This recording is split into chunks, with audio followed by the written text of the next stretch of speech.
Hello there, everyone, and welcome to our latest episode of the Market Misbehavior podcast. I'm your host, Dave Keller. I'm the president and chief strategist at Sierra Alpha Research, host of the Market Misbehavior podcast, and I appreciate you so much joining me on our exercise of discussing markets, discussing investment processes, discussing investment perspective with some of the top market practitioners. Our podcast so far has taken us almost 35 episodes in now through some fantastic conversations with market strategists, educators, authors, traders, brokers, strategists, and anyone in between. Anyone I can put a microphone in front of and ask some great questions about the markets. And it's been a real pleasure, to be honest with you. We kicked this new podcast off last fall. Little did we know it was going to be entering into an absolutely fascinating period in market history as a AI-driven bull market of 2024 rotated into a very challenging and uncertain 2025 with a lot of question marks for investors here as we get near the end of the first quarter of 2025. I'm super excited to share with you today's interview with Jim Puplava. Jim is the president and founder of Financial Sense Wealth Management. The Financial Sense brand, Jim started in the mid-1980s with Financial Sense Advisors. He then launched a brokerage, Financial Sense Securities, and along the way started a radio show in 1988 called the Financial Sense Talk Radio in the San Diego area, which is where he still resides here today. That has turned into the Financial Sense Newshour podcast, a podcast which I've participated in. I've really enjoyed my conversations with Jim over recent years, talking about the markets. He always has such thoughtful questions, and his questions always demonstrate a deep understanding, a wealth of knowledge of market conditions and market history. So I was super thrilled that he accepted my invitation to come on the Market Misbehavior podcast, so I could actually reverse the streams and ask him some questions about the markets. You'll learn from my conversation with Jim, and again, this could have gone on for hours. It was tough to keep it to just 20 some minutes, but we talked all about his starts, his start in the industry, studying Graham Dodd, starting value investing, and really evolving that toolkit to how he understands the markets now. I think of Jim as a true long-term investor. He does such a great job of just very calmly and knowledgeably reflecting on what's happening in the markets right now, but recognizing the long-term benefits. My conversation with Jim reminded me of a lot of conversation with portfolio managers at Fidelity who would treat big corrective moves as long-term buying opportunities. They would be thrilled at the opportunity to buy great companies at a discount, and I think you'll pick up on that same sort of mentality with my conversation with Jim. Jim will share information about what he calls his three pillars: fundamental, technical, and political. You'll find our conversation very quickly, given the environment, giving a new Trump presidency with a lot of aggressive changes to the federal government and a lot of geopolitical non-U.S. policies as well, global policy. We tended to get toward the political side and just the impact of things like Trump tariffs, geopolitical instability. But what I love about my conversation with Jim is we kept coming back to valuations and the fundamental side, to technicals and just respecting the trends in the markets and using that along with a thorough knowledge and awareness of the political landscape and how that's changing. We talked about market leadership, the Magnificent Seven valuations, how gold and precious metals continue to dominate. I was actually, I guess, pleasantly surprised by how constructive Jim was about the long-term benefits of cryptocurrencies. So we actually talked about Bitcoin ETFs, what he's telling his clients about the upside potential in the cryptocurrency space going forward. We finished talking about opportunities here going into the second quarter of 2025, and looking back and listening once again to our conversation. I'm just really thankful for the opportunity to be able to talk with someone like Jim. Who better to put the instability and uncertainty of 2025 into proper context for long-term investors. So please enjoy my recent conversation with Jim Puplava. Jim's the president and founder of Financial Sense Wealth Management. So I am super excited, overjoyed, in fact, to be chatting today with Jim Puplava. Jim, I've come on your show a number of times, the Financial Sense Newshour. You've done such an incredible job educating whole generations of investors, and I so appreciate you returning the favor and coming on my show. So thanks for joining me today. Oh, it's great to be with you, Dave. No, it's been so much fun, and I feel like our conversations together over the last year or two have been a fascinating period in market history. I feel like every time you and I have talked, conditions have sort of evolved in some way. Before we get to the current markets, I'm anxious to just hear how you're navigating 2025. I mean, certainly quite a reversal in so many ways. But give us a bit of the origin story. I'm sure many people are familiar with you, with your work with the Financial Sense and getting your opinions out there. But how did you get to this point where you're able to sort of educate investors and navigate these markets? How did you get to this point? Well, we have a proprietary trading system, Dave. I throw darts at a board and then look for a discernible pattern. Whatever works, okay? Whatever works, right?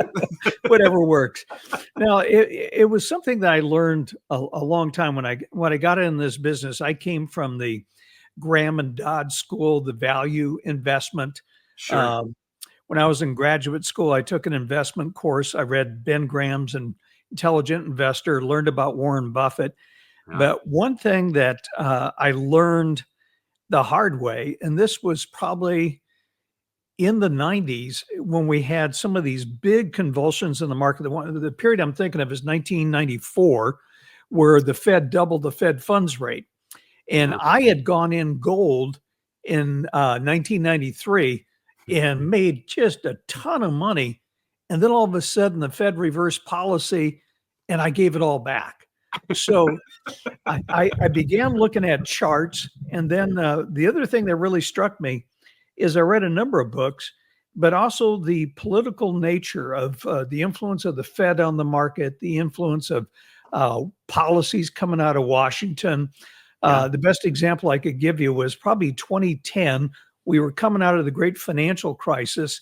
I was a little bit leery. I wasn't really keen on Obama's policies. But when Bernanke initiated ZIRP, I said, guys, we got to be invested. When you can borrow money at 0%, this is a no-brainer. So basically we try to look at fundamentals first, and then we'll look at technicals. Okay, what do the charts look like? Is it safe to go in here? I'm very big in buying in demand zones, and then also what are the politics like this year? I just wrote a piece. I mean, everything is centered around politics in Washington. Is the Fed going to cut? Is the Fed not going to cut? Are we going to have a tariff today? Or are we going to have a tariff tomorrow? And so all of these machinations, and they're, of course, looking at this tax bill. Now, I don't know if he's going to be successful in getting. He wants to add no tips, tax on tips, overtime, and Social Security. Add that. So I look, if that gets through, that's going to be stimulus.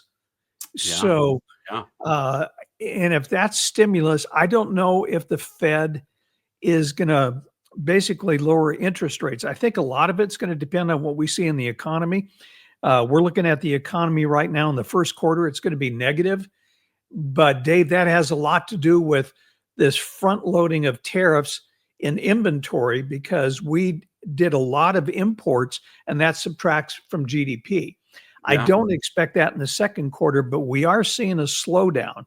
So the way we're navigating, I mean, I look at this market, I look at the debt. We've been invested. We got back into gold, I think it was 2019. And we've held that position. It wasn't a lot of fun in 23. And in 20, but it got better, right? It got better, thank God. But I told my clients, I go, this is the long term, and this is a decade we see as inflationary. And because of that, we own Bitcoin, we own gold, we own silver, have a little bit of oil, and then we have we're in high quality corporate bonds for about 40% of what we have. We haven't seen the blowout in credit spreads, and I think you have to have weakness in the economy for that. So that's been strong. But basically, those are the three pillars. We look at fundamentals first. Secondly, if we're going to buy, we look at the charts.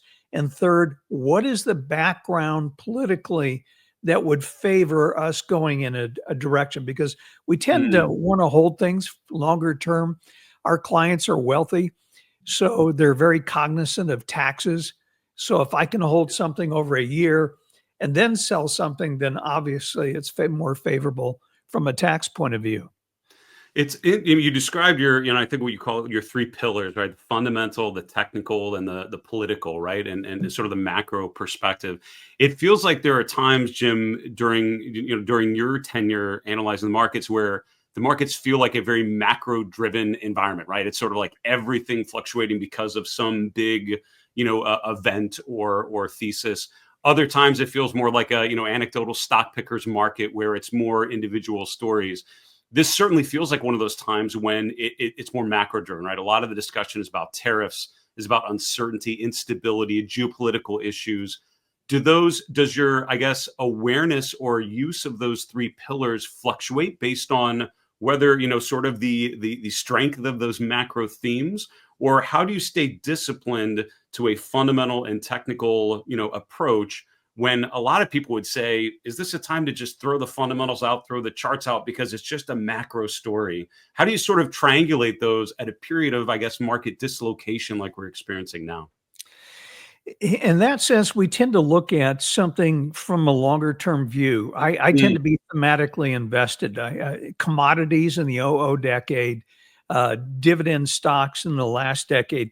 I look at this decade as inflationary. I'm looking at debt levels of, we're almost approaching 37 trillion. You take a look mm, at what the interest rate is, and I look at what Doge is trying to do. And Dave, I look at the government's budget. So if you take entitlements, Social Security, Medicare, take interest on the debt, which is over $1 trillion, take the defense budget, you're talking about 80% of the government's budget right there. And mm. they're complaining about the other 20%. So I see this as an inflationary decade. And from a macro point of view, both Trump and Vance have come out in favor of a lower dollar. Just look at the dollar. And I look at that and I go, okay, I want to have a dollar hedge. I want to have an inflation hedge. Those are long-term themes I'm going to hold on to. Mm. Right now, we have a little bit more in short-term bonds because I think we're going to have a lot of volatility here in the first 6 months. We've got Trump's talking to Putin today. Uh, does that mean the war could end in the next 6 weeks or 8 weeks? That would have an influence, for example, on the oil markets. That would be a positive. Mm. And I think eventually they're going to get to the point where I think in 6 months, this tariff thing, we'll either know what we're going to do, where it's going to be reciprocal. You put 10% on us, we're going to put 10% on you. And I think that's going to sort it out. But until it does, we're going to be somewhat defensive until this plays out.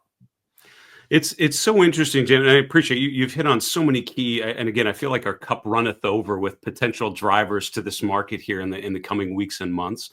Talk to us a little bit about market leadership, because it certainly feels like structurally we've had some changes. Right? I mean, the dynamics of the market in the fourth quarter of last year, dominated still by mega cap growth stocks. The market had a certain look and feel.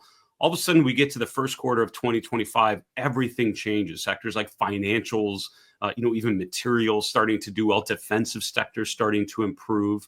How much does that rotation in leadership affect how you would be positioned? And at what point do you start to say, okay, this uptrend that we've been experiencing into the beginning of this year is now starting to change, and we need to start changing as a result, right? What sort of defines a change in perspective in your process from the uptrend phase that we experienced to now the beginning of 2025? Obviously, quite unstable, I guess, in a lot of ways. Well, a good example was we got into tech, Bitcoin at the end of 2022, and last summer we were looking at basically the fundamentals on the Mag 7 and some Mm. of the AI stocks, and it just got to be, when you see something that goes like this, Yeah. that eventually this is going to happen. So Right. we divested out of most of our tech stocks. And Mm. what we did then is I was looking at AI, I was looking at the cloud, and the thing that really struck me, what does AI in the cloud require? It requires electricity. Yeah. And a lot of the governors in these states where you have these data centers did not like these data centers drawing on the power structure or the electricity because you would have power outs. Hmm. So one of the things that really hit us is something Musk did. He built a data center, one of the largest out there, and he basically built 2 natural gas plants, and he did it within 3 months and is up and running. So we began to look at this. We saw Microsoft trying to do a deal with the utility that owned 3 Mile Island. What was key to this was electricity. So we felt, looking realistically, we were about 3 to 5 years away from getting into nuclear to power these centers. What was working was natural gas. And then with Trump's victory, what we saw, okay, he wants to lift the ban on natural gas. So the way we played AI, we went into natural gas pipeline companies. And that has really turned out to be a good play for us. Our pipeline companies are hitting new record highs. Natural gas has been taking off.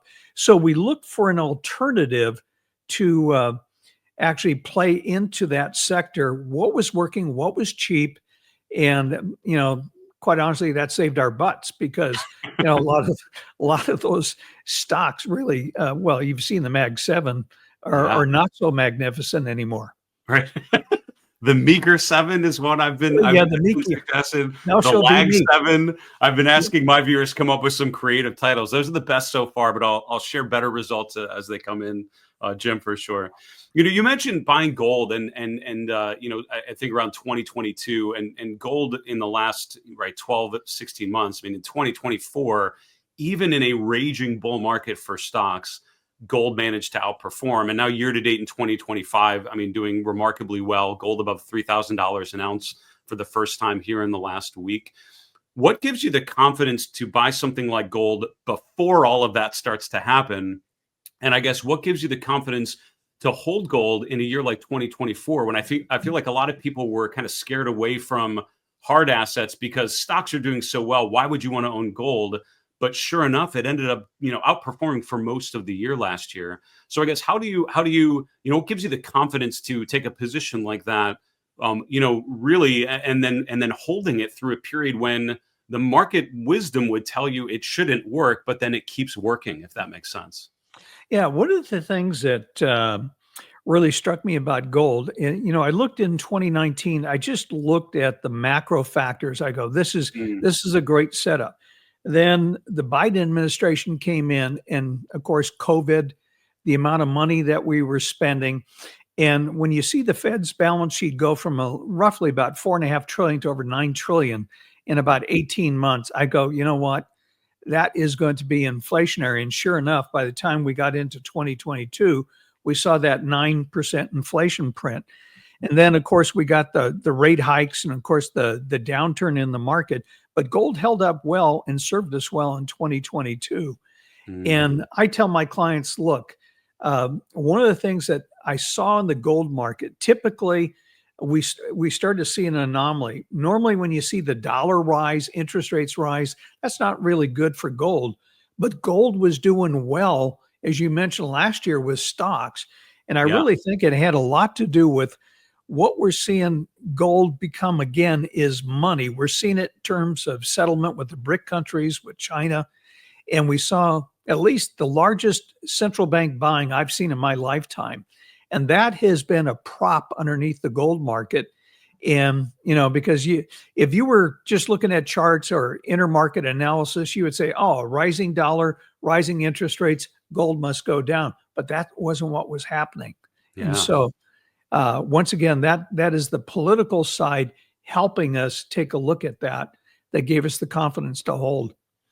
23 was probably the worst year because that was the year the Mag 7 took off. Gold got hammered, silver got hammered. They hammered oil, everything.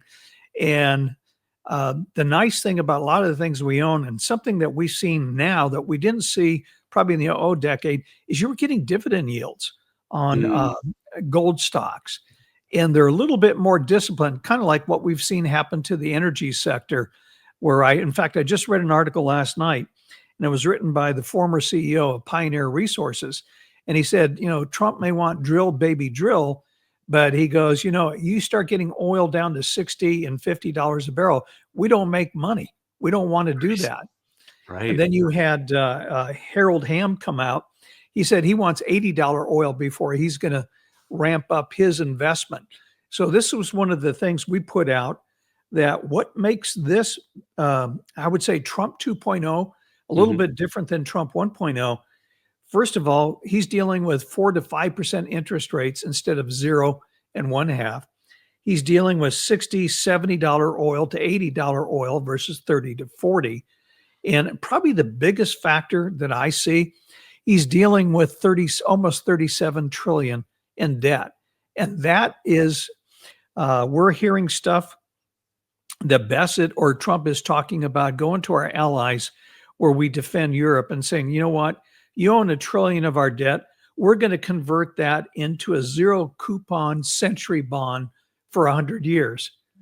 You either do that or we pull out of NATO and you're good luck on your own. Wow. So I think Bassett is smart enough to know that they got to do something, because sooner or later they don't want to go through, or at least I don't think Trump would want to go through a Liz Truss moment where what happened to her 6 weeks as prime minister and she was gone. It was quick, right? It was a quick turnover. So tell me this. I think, Jim, a lot of people certainly struggling to just make sense of the markets here in 2025. And certainly I got the sense, given the dominance of the Magnificent Seven in 2024, a lot of people sitting on probably outsized gains in those areas as a result, kind of an over concentration in their portfolio. And unfortunately, that kind of sets them up to, just sort of get beaten down pretty quickly as things reversed here in 2025. As you were thinking of, the last 12 months in your own, portfolios and in how you're approaching the markets, what does risk management mean? And the reason why I ask is I feel like for a lot of individual investors on the way up, risk management is not something you spend a lot of time on. And then things start to roll over and we magically have this awareness of downside risks and capital loss and what they mean. How do you think about risk management on the way up? What does risk management mean in this sort of period where you feel, quite a bit of rotation and uncertainty? In this kind of environment, once again, I fall back on what is the long-term theme. Yeah. So we look at that first, and is the debt going to go away? No, it's going to get bigger. How are they going to try to deal with it? And I think they'll do what governments have done throughout history. The most logical thing would be to inflate this away. Nobody would like to see tax rates go to 60, 70%. That would be an economy killer, which in effect would exacerbate the deficit, make it even worse. I mean, we're at roughly about 7% deficit of GDP. If we were to go into recession, that number could quickly become 10, 11, 12%, where instead of a $2 trillion deficit, you could be looking at $3 trillion plus. So I look at that as a longer term theme, and they're going to have to manage against that because that's coming. It's not going away. And at this point, Dave, we look at this, it becomes a matter of math. I mean, I think, what is it? We have 10 trillion of debt coming due this year. You have 2 trillion in a deficit, and that assumes we're not into a recession. So we look at that, and what we've seen is the Treasury, and it began with Yellen, but even Bassett is doing it, is somewhat clever. They've been issuing short-term T-bills. And the way that looks on the government's balance sheet is if I issue a T-bill at 97 cents, it comes due as $1. It goes on the government's balance sheet as a debt of $1. It doesn't get booked as 3 cents of interest. And so they were doing that because if they were to issue longer term bonds, they could drive long-term yields up, and they want to get that 10-year yield down. So I look at all this macro stuff and it tells me I'm on the right track. I just have to hold through this turmoil. So I'm not going to get rid of my gold. I'm not going to get rid of my Bitcoin.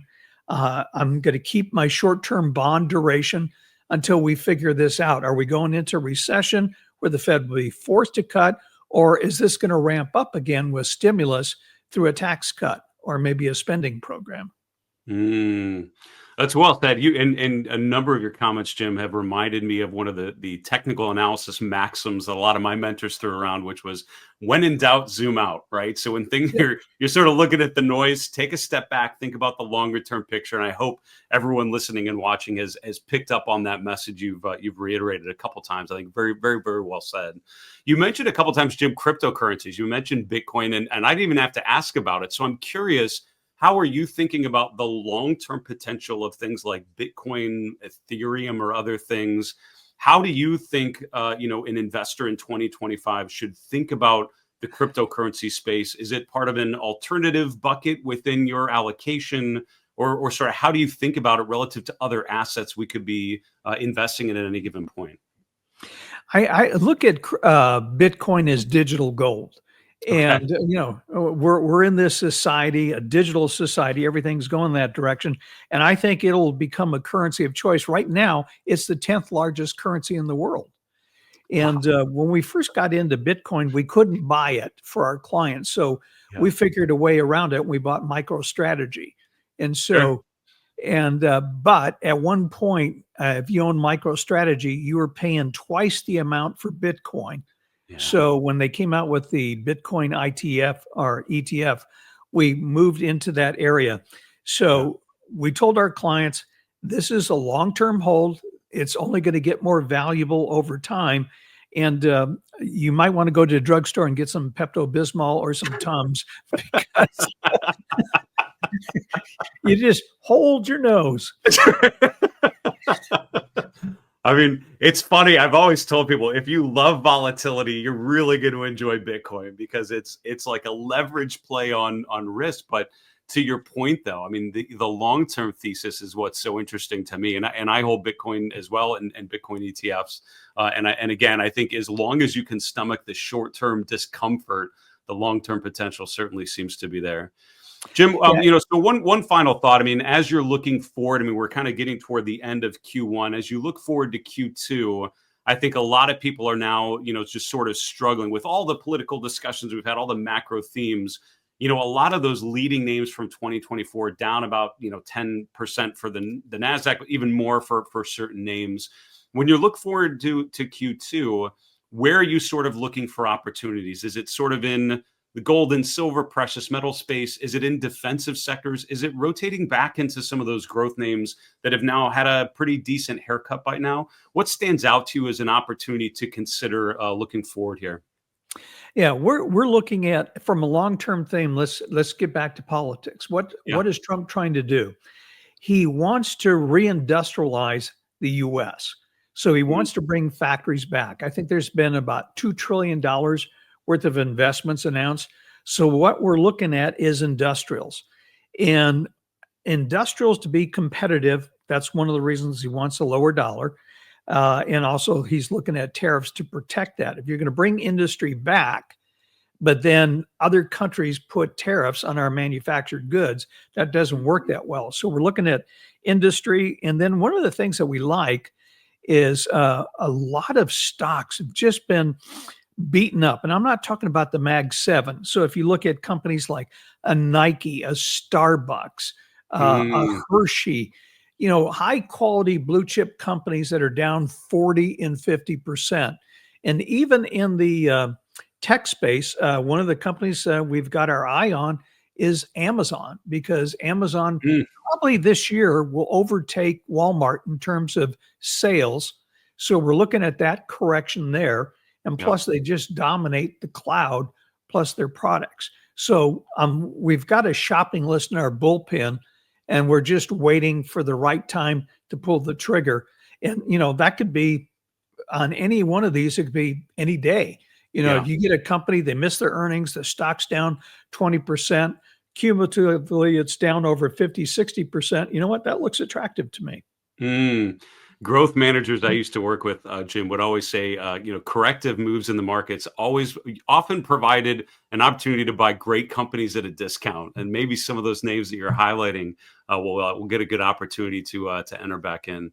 Jim, this has been so much fun. I mean, it's been such a pleasure to be on your show, the Financial Sense News Hour, and I can't thank you enough for all you've done to educate individual investors and many others to how to approach the markets. But what a pleasure to be able to ask you some questions here today on my show. Thanks again for coming on. I appreciate it. Oh, it's been a pleasure, and I look forward to talking to you once again on my program.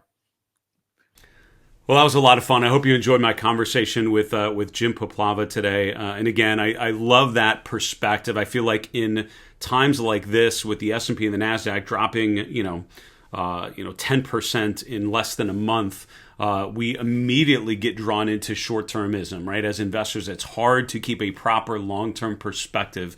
But talking with someone like Jim, you understand how the benefits of long-term investing are really just your runway, and the fact that you can weather short-term dislocation. Think of the long-term opportunities that those might represent.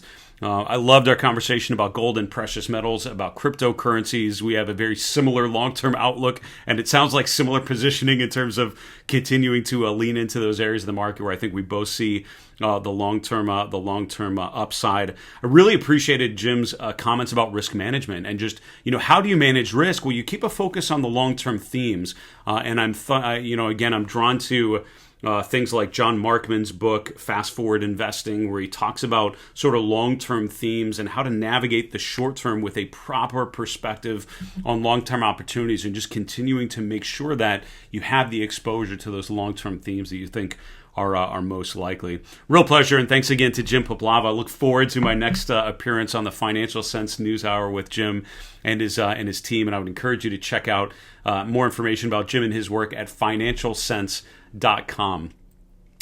After today's conversation, if the technical side, if you felt a lot of information coming at you about valuations, about the fundamental side, about the political side, and Trump tariffs and Trump policy decisions, and that third important piece, technical analysis and how to understand the markets and how they shift based on those other different pillars. If you want to learn more about the technical side of things, our Market Misbehavior Premium memberships may be a really good opportunity to upgrade your own investment decision making here in 2025 and beyond. 3 great benefits of the premium membership. Number 1, you'll have access to all of our virtual courses.